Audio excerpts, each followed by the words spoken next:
Bom dia, pessoal. Tudo bem?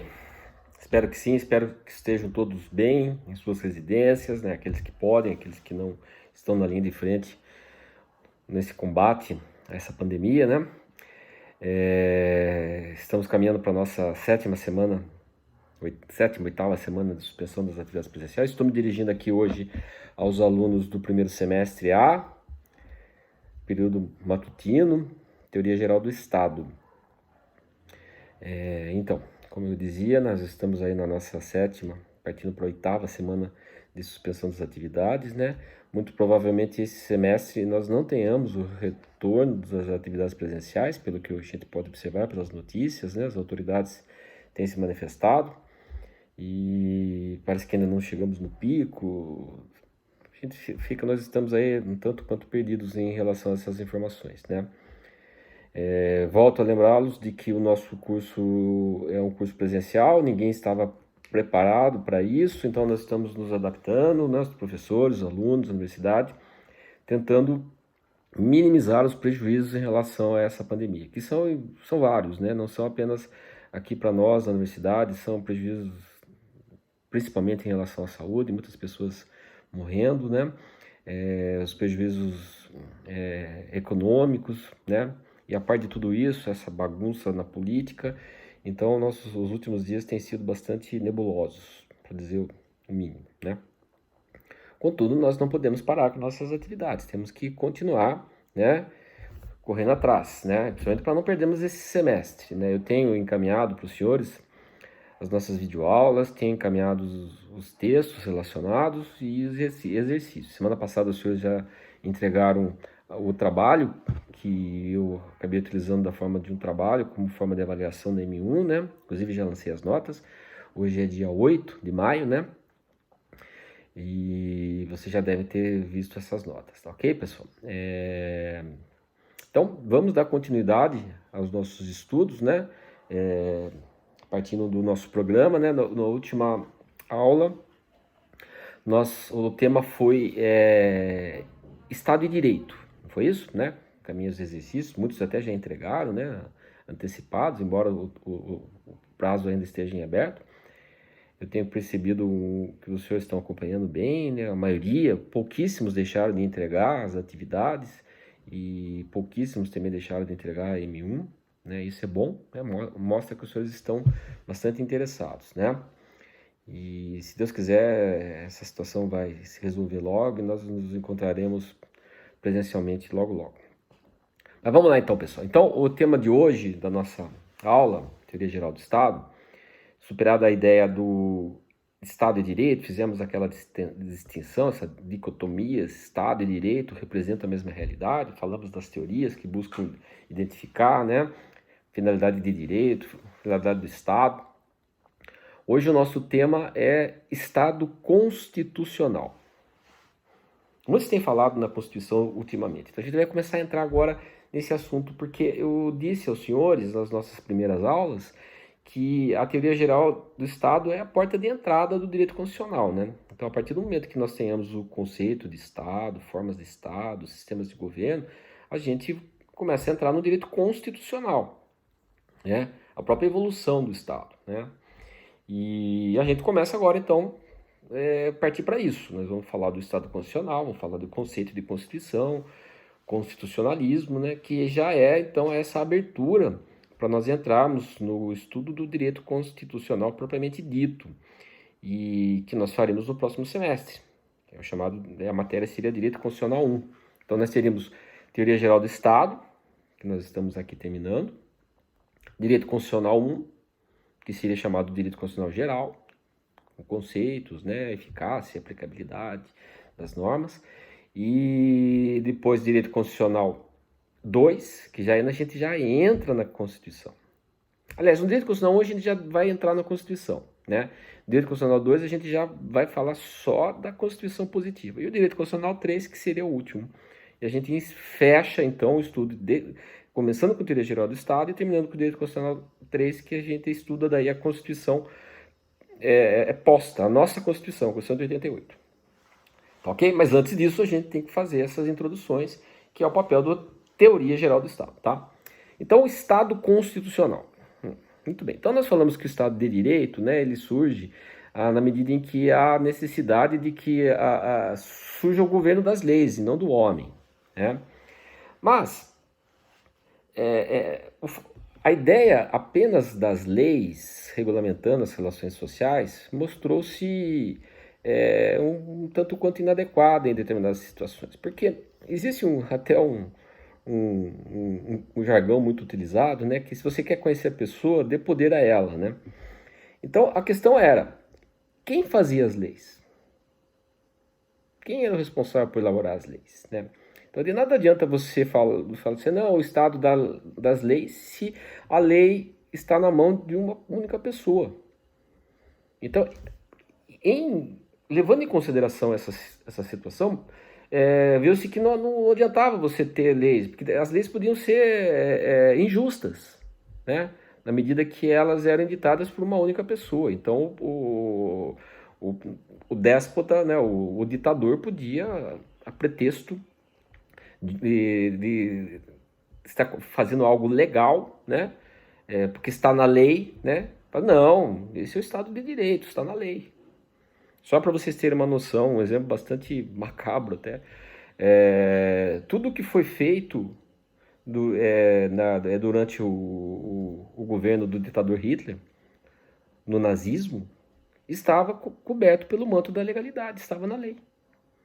Agora, é essa lei que nós queremos? Pois bem, a partir daí então, a partir desse sentimento que não bastava apenas a lei, começa a surgir esse movimento que muitos chamam de constitucionalismo. Constitucionalismo. Que nada mais é do que, nós vamos falar o sentido do constitucionalismo, né? De uma norma superior, né? Que limitasse o exercício do poder. Mesmo aqueles órgãos responsáveis pela elaboração das leis estão sujeitos a uma norma maior, que deveria representar a vontade do povo. Essa norma maior é a Constituição. Então, a insustentabilidade do modelo absolutista, né, levou a essa exigência do estabelecimento de regras ao próprio exercício do poder, tá? Surgiu então uma questão de uma ordem normativa, né? Você tinha sim as leis que obrigavam, tinha os órgãos responsáveis, mas acima desses órgãos havia uma norma superior, uma norma constitucional, né? Isso já era, Aristóteles já falava sobre isso, né? Que em relação às normas, né, existem normas mais e menos importantes. Existem as normas constitucionais e as normas legais. As normas legais devem obedecer às normas constitucionais. É o que a gente vem verificando na prática ultimamente, né? Certos atos abusivos, né? Meio que parece que as pessoas parecem que esquecem que existe uma Constituição, né? E acabam cometendo alguns atos, né? Que seriam, no mínimo, ilegais, né? Muito bem. Nós falamos na última aula os princípios que envolvem o chamado Estado de Direito, né? Eu vou repetir aqui para os senhores, né? Mas já está no texto que nós encaminhamos, né? As características básicas do chamado Estado de Direito está o Estado que se diz Estado de Direito, ele se submete ao império da lei. Ele mesmo está. É um Estado que prevê também a divisão das funções do poder, para não fique concentrado em uma única pessoa, né? Isso que nós estamos vendo hoje, né? Parece que as pessoas esquecem, eu quero governar, eu sou a Constituição. Não. Os poderes constituídos devem respeito ao poder constituinte, que é a vontade do povo, que é a Constituição. E a divisão dos poderes que a Constituição faz, ela estabelece as atribuições de cada um desses poderes, né? De forma que não exista uma hierarquia entre eles, né? E sim competências. Olha, o papel de cada um dos poderes que a gente já falou, ainda que de forma genericamente, né? A função administrativa de governo, do executivo, a função judiciária do poder judiciário, solucionar os litígios, e a função legiferante do poder legislativo, que é a edição de atos normativos gerais e abstratos, que são as leis, né? E esse Estado de Direito também, ele deve prever, né, estabelecer os enunciados mínimos de garantias e direitos individuais. O chamado núcleo intangível em relação ao próprio Poder Legislativo. O Poder Legislativo não poderia, nem ele, Poder Legislativo, poderia violar esse núcleo intangível, esses direitos e garantias fundamentais. Tá? Muito bem. Então, especificamente, já dei uma geral em relação a isso para os senhores, né? Agora, em relação ao constitucionalismo, né, o chamado constitucionalismo, como eu já disse para os senhores, se os senhores estiverem fazendo já os fichamentos, né, vão perceber que na verdade, não é um conceito, não é algo palpável. O constitucionalismo, na verdade, é um movimento social, no sentido de se buscar uma forma de organização dos elementos do Estado. Como eu já disse, esse movimento do constitucionalismo, a ideia da existência de normas mais ou menos importantes, já desde a antiguidade já era discutida, né? Então, são necessárias normas, mas existem normas mais e menos importantes, né? O constitucionalismo pode ser analisado sob dois aspectos.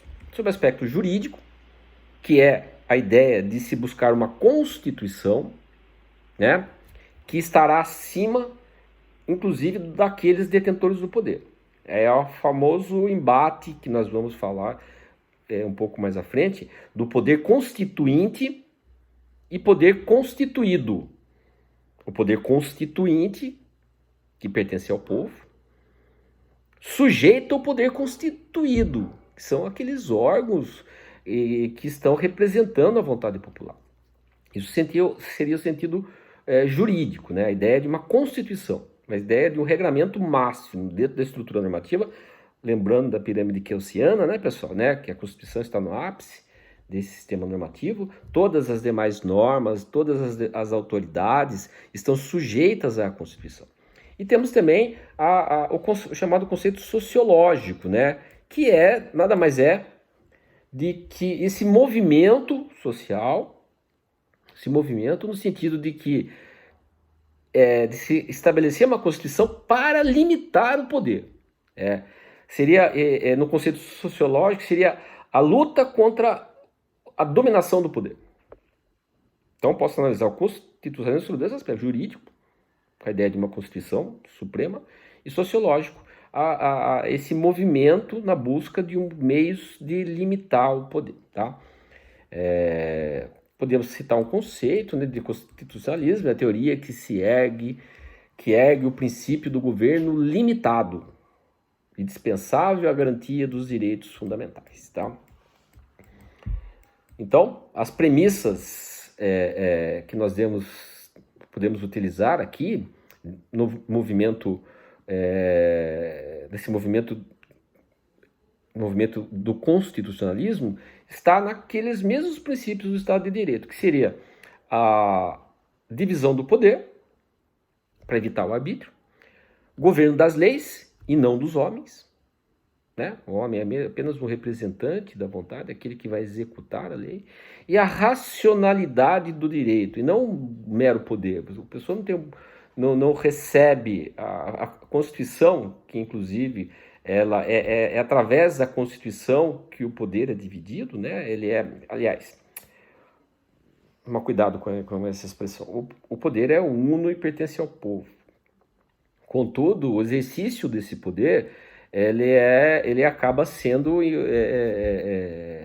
dado aos representantes, aos mandantes, aos mandatários do poder, né? E eles têm que, no exercício do poder, utilizar-se da racionalidade do direito e não as suas convicções próprias. Ok, pessoal? Vamos lá.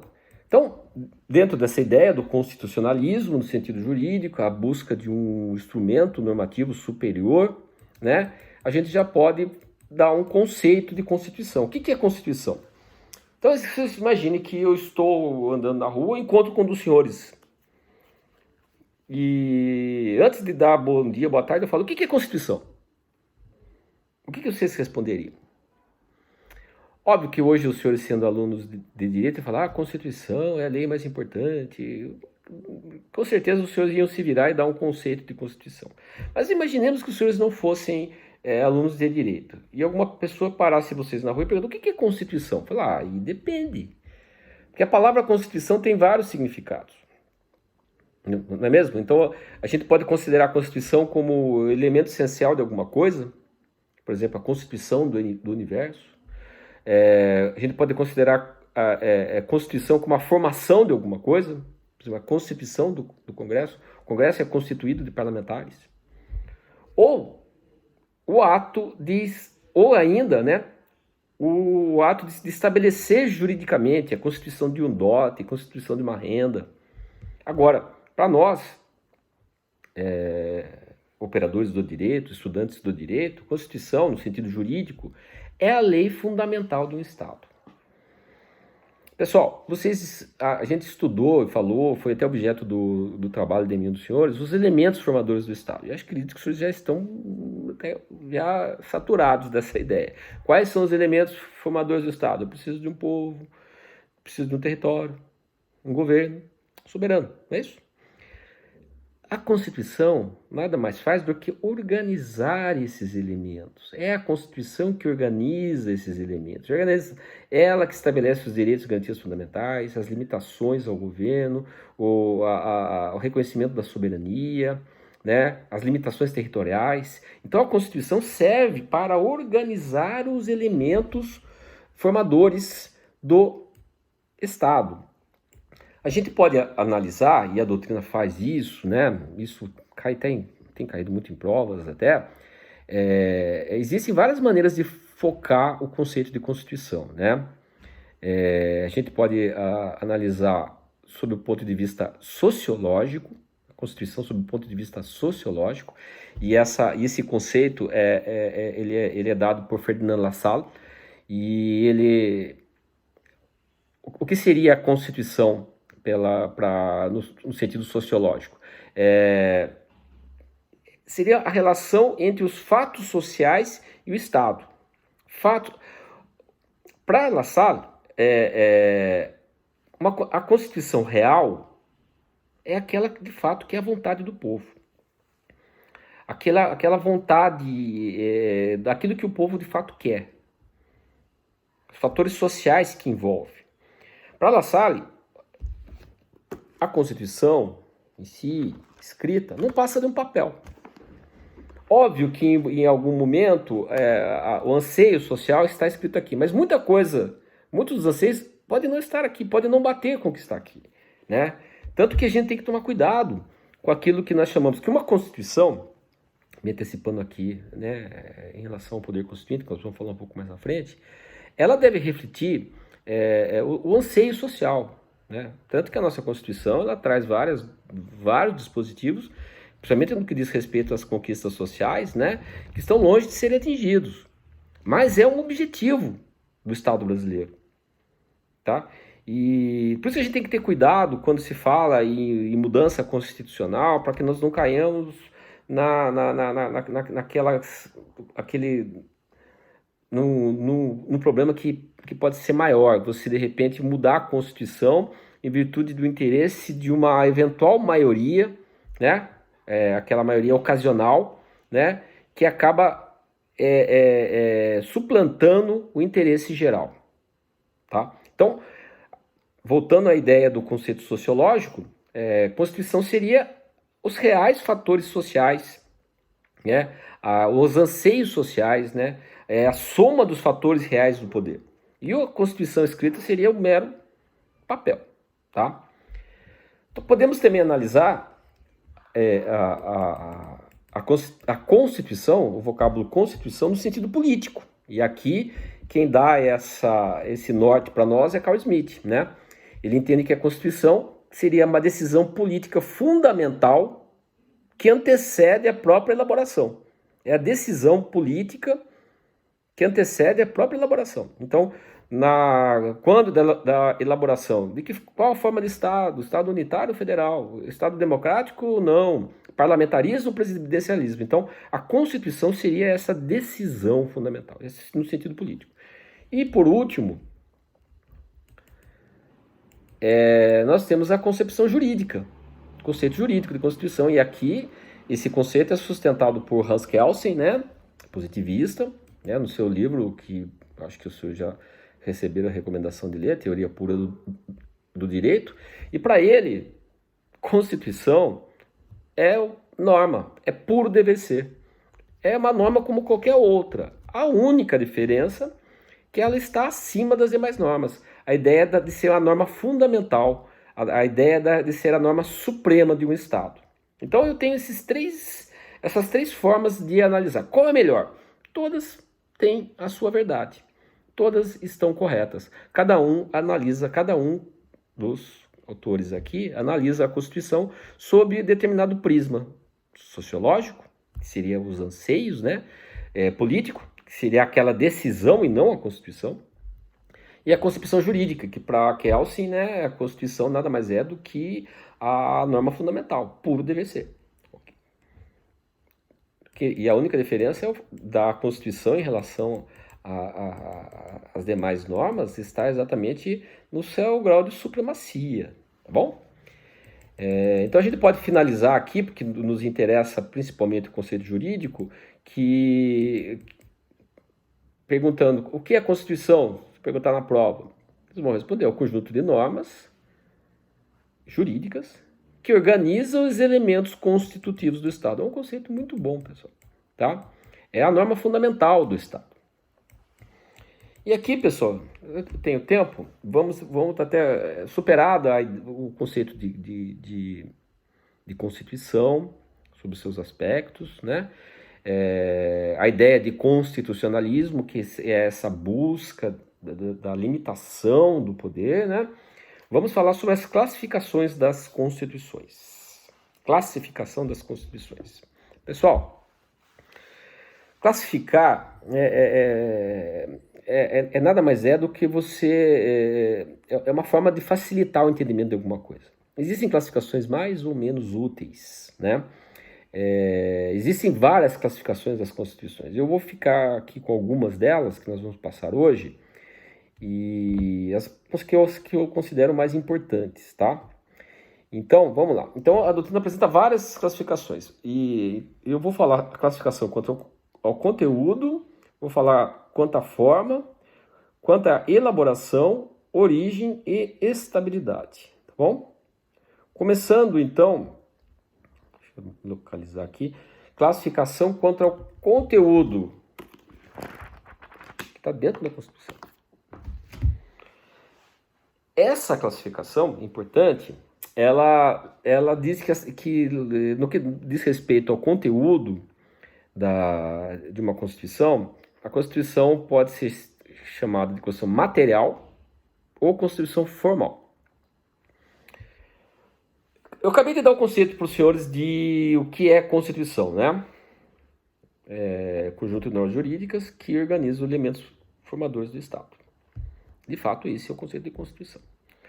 Então, regras materialmente constitucionais, matéria constitucional, na verdade, somente são aquelas que têm essa função de disciplinar a forma do Estado, a forma do governo, o modo de aquisição do poder, de disciplinar os elementos formadores do Estado. Esse é o papel, isso é uma Constituição material, aquela que se preocupa em organizar os Estados, os elementos formadores do Estado. Professor, não estou entendendo. Vai entender quando eu falar do outro conceito. Além da chamada Constituição formal, das regras materiais, ou seja, aquelas que tratam de matéria constitucional, existem as regras formalmente constitucionais. Como assim, professor? São aquelas regras que de constitucional não tem nada, porém estão na Constituição. Professor, agora você me pegou, agora eu fiquei doido. Ó, eu vou dar um exemplo para os senhores aqui. Eu vou ver se eu acho aqui. Olha aqui. Está na Constituição. Artigo 242. Artigo 242 da Constituição. Está na Constituição. Logo, é uma norma constitucional. Logo, isso aqui só pode ser alterado por intermédio de uma emenda constitucional. Artigo 242, parágrafo 1º, diz assim: o Colégio Pedro o Colégio Pedro I, localizado na cidade do Rio de Janeiro, será mantido na órbita federal. Está na Constituição. Eu pergunto para os senhores, o que tem de constitucional nisso? Nada, porque não trata de assunto de formação, elementos do Estado. Porém, é uma regra constitucional, porque está na Constituição. Formalmente é uma regra constitucional. Materialmente não é uma regra constitucional. Vocês entenderam a diferença? Daí porque, já antecipando, nós podemos dizer que a nossa Constituição atual, até por ser uma Constituição bem extensa, né? Vamos falar sobre isso ainda também, ela é uma Constituição formal. Porque ela traz, além das regras que organizam o Estado, outras regras que não seriam matéria constitucional, mas estão na Constituição. Logo, são matérias constitucionais. Entendeu? Parece meio maluco, né? Mas formalmente, pelo fato de estarem na Constituição, são regras, são normas constitucionais, tá bom? Então, repetindo, a Constituição formal é aquela que traz apenas regras que tratam da organização do Estado. E uma Constituição formal é aquela que traz, além dessas regras, outras regras, né, que não dizem respeito diretamente à organização do Estado. A nossa Constituição é uma Constituição formal, ela trata de vários assuntos. Ela trata de diversos assuntos que não se encaixariam nesse conceito, e vocês vão ver isso com o tempo, né, na medida que forem estudando a Constituição. Pessoal, uma outra forma de classificar a Constituição, outra maneira, é quanto à sua forma.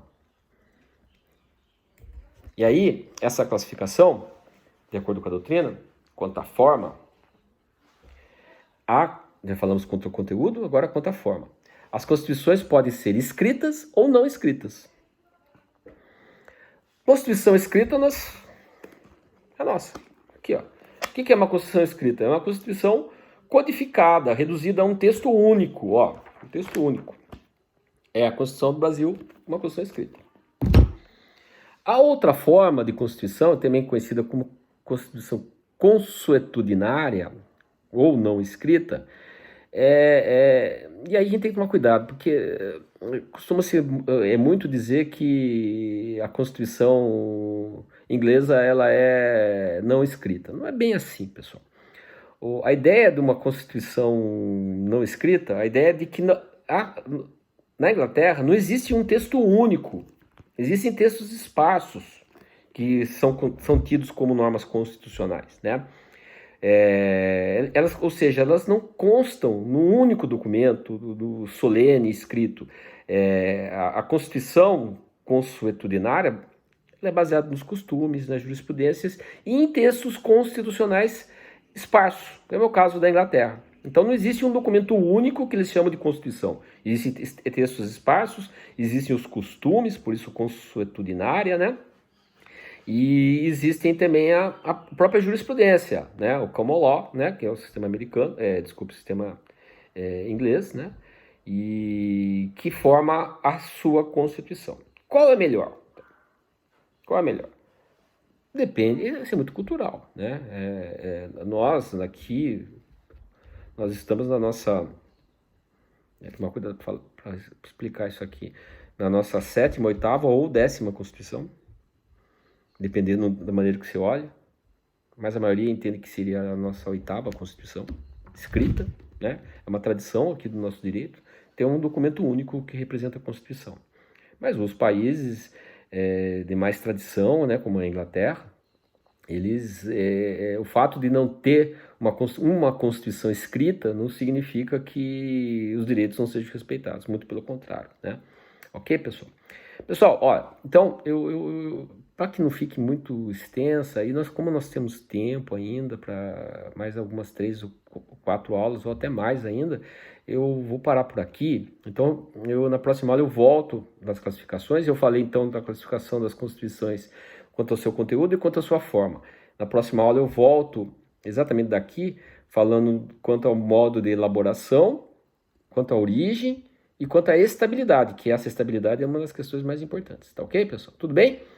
Então, eu até começo da semana que vem eu já encaminho esse texto para os senhores, alguns exercícios sobre o que foi falado hoje, e nos encontramos na semana que vem, na próxima aula, para terminar esse assunto. Ok, pessoal? Muito obrigado a todos, e um abraço e até a próxima.